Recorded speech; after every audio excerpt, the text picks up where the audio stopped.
Red রোডে নামাজ পড়ার জন্য ছুটির দিন 2 ঘন্টা লাগতো, আর যোগ করার জন্য 7 দিন ওয়ার্কিং ডেতে রেড রোডটা বন্ধ ছিল। নামাজ হবে না, এটা কোনো কথা স্যার? এটা বলছে নামাজ হবে না, এটা কোনো কথা?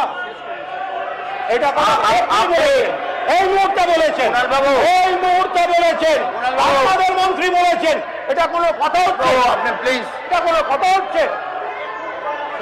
শেষ হয়েছে স্যার, শেষ হয়েছে।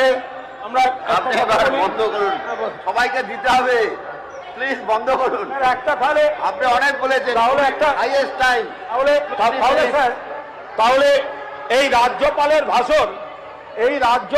ভাষণ একদিকে সন্ত্রাস চলবে, একদিকে হামলা চলবে, একদিকে বিধানসভার মধ্যে কথা বলতে দেওয়া হবে না, একদিকে আপনি একজন ধর্ষণের অভিযুক্তকে বিরোধী দলনেতা করবেন, আর আপনি আমরা বলার সময় আপনাদের লোকেরা বাধা দেবে, এটা কি করে চলবে?